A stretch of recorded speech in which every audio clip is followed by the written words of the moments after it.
Do justice, that you may live long upon earth. Calm the weeper, do not oppress the widow, beware of punishing wrongfully. More acceptable is the character of the straightforward man than the offered ox of the wrongdoer. Life on earth passes away, it is not long. He is fortunate who has a good remembrance in it.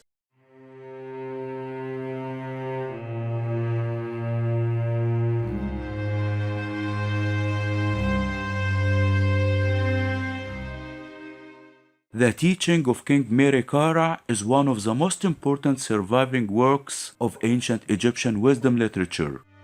Written during the first intermediate period of Egypt, circa 2181 to 2055 BCE. The text is framed as advice from a king called Khiti to his son and successor, Merikare. The purpose of the work is not merely to instruct a prince in politics, but to provide a moral philosophy of kingship rooted in justice, wisdom, and responsibility toward the people. Like other Egyptian instruction texts, often called sebayt, the teaching blends practical political advice with ethical reflection. It shows that the ideal ruler was expected to uphold ma'at, the divine principle of order, justice, and harmony that sustains the universe. A king who governed with wisdom upheld ma'at, while a king who acted unjustly endangered the balance of the world and opened the way to chaos. The following are excerpts from the extensive manuscript preserved in the Leningrad papyrus. The material was organized thematically, with each section presenting the original passage, followed by a detailed explanation and analysis of its significance within the context of Egyptian political and moral philosophy.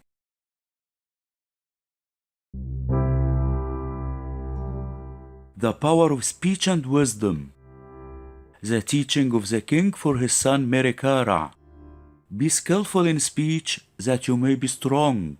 It is the strength of the tongue, and words are braver than all fighting. None can circumvent the clever man. A wise man is a school for the magnates, and those who are aware of his knowledge do not attack him, but truth comes to him in full essence, after the manner of what the ancestors said. Copy your forefathers, for work is carried out through knowledge. See, their words endure in writing. Open it, that you may read and copy knowledge. The text begins by emphasizing the importance of intelligence and eloquence in leadership.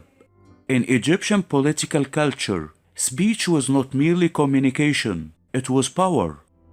A ruler who could speak wisely could guide officials, settle disputes, and maintain authority without violence. The passage also stresses the importance of tradition and written knowledge. Egyptian civilization preserved its wisdom through texts, allowing each generation to learn from the experience of the previous one. By studying the words of the ancestors, a ruler could avoid repeating past mistakes. Thus, the foundation of good kingship is not military strength, but knowledge, eloquence, and respect for inherited wisdom.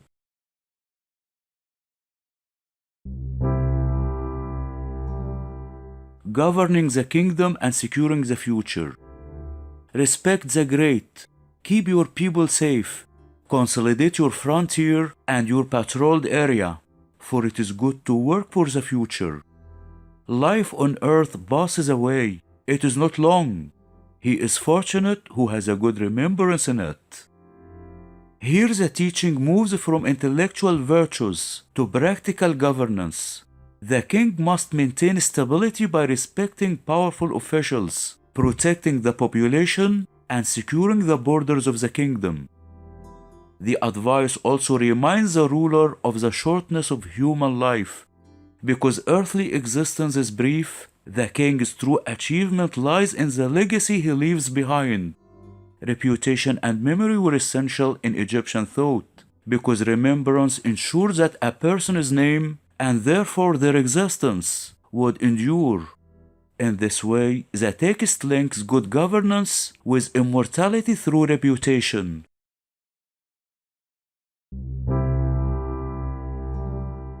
The role of nobles and the structure of power. Make your magnates great, that they may execute your laws. One who is rich in his house will not be one-sided. Great is a great one whose great ones are great. Valiant is a king who owns an entourage, and august is he who is rich in magnates. Speak truth in your house, so that the magnates who are on earth may respect you, for a sovereign's renown lies in straightforwardness. This section reveals an important political reality. A king does not rule alone. Effective rule depends on capable and loyal officials. If the king honors and supports his nobles, they will faithfully administer the laws and maintain order throughout the land.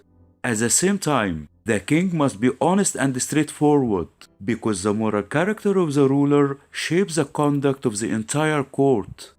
The teaching therefore presents kingship as a partnership between the ruler and his officials, grounded in mutual respect and integrity.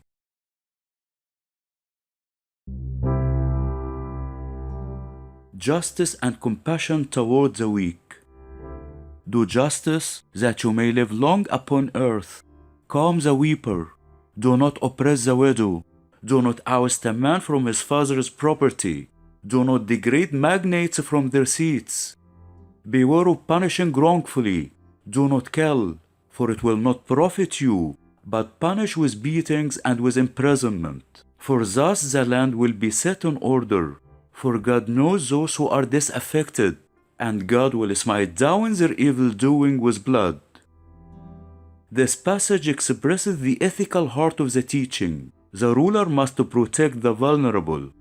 Widows, the poor, and those who suffer injustice are placed under the king's protection.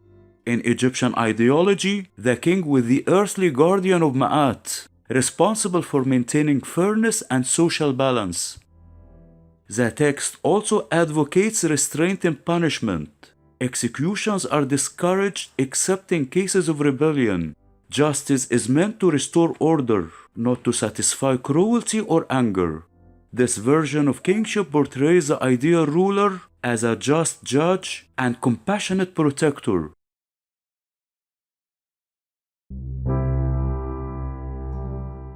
Judgment after death and moral responsibility. Do not put your trust in length of years, for they, the gods, regard a lifetime as an hour. A man survives after death, and his deeds are laid before him in a heap. Existence there is eternal, and he who complains of it is a fool. But as for him who attains it, he will be like a god there, striding forward like the lords of eternity. The teaching reminds the future king that earthly power does not exempt him from divine judgment. In Egyptian belief, every person, including the king, would face moral evaluation in the afterlife. Deeds accumulated during life would determine the fate of the soul. This idea reflects the broader religious concept often symbolized by the weighing of the heart, where the heart of the deceased is measured against truth. Thus, the text emphasizes that the ruler's actions have cosmic consequences, not merely political ones.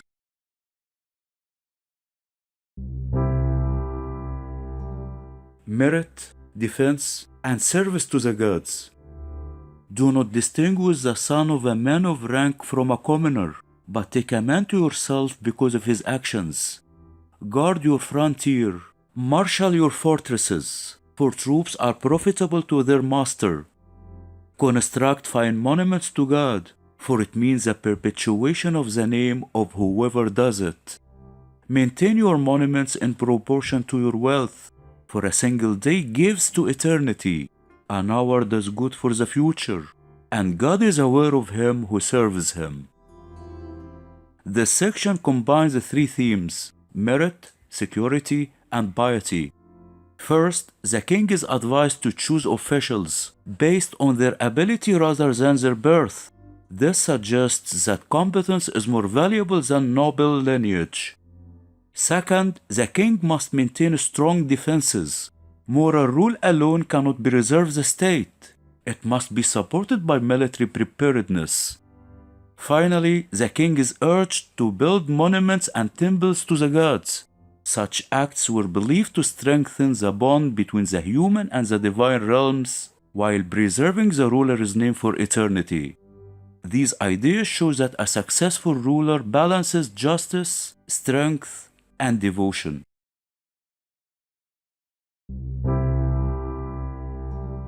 Divine care for humanity and the ideal of benevolent rule. More acceptable is the character of a straightforward man than the offered ox of the wrongdoer. Provide for men the cattle of God, for he made heaven and earth at their desire. He gives the breath of life to their noses. He shines in the sky for the benefit of their hearts. He has made herbs, cattle, and fish to nourish them. Do not be evil, for patience is good. Make your lasting monument in the love of people. Men will give thanks for your goodness. See, I have told you the best of my inmost thoughts, which you should set steadfastly before your face. The final teaching portrays humanity as the creation and concern of the divine. The God who created the world also cares for human beings, hearing their cries and providing for their needs. Because the king rules on behalf of this divine order, he must treat the people with patience and kindness. The greatest monument a ruler can build is not a temple or a statue, but the affection and the gratitude of the people. The ultimate goal of kingship is therefore benevolent rule that reflects divine compassion. The teaching for King Merikare presents a remarkably sophisticated philosophy of leadership. Rather than celebrating conquest or domination, the text emphasizes wisdom, justice, restraint, and responsibility. The ideal king must speak wisely and learn from the past, maintain strong institutions and loyal officials, protect the weak and administer justice fairly. Remember that his actions will be judged after death. Rule with both strength and compassion. The teaching expresses the ancient Egyptian belief that political authority exists to uphold Ma'at, the cosmic order that sustains society and the universe. When the king governs with wisdom and justice, harmony prevails on earth, and his name endures for eternity. In this way, the text stands not only as advice to a prince, but as one of the earliest surviving reflections on ethical leadership in human history.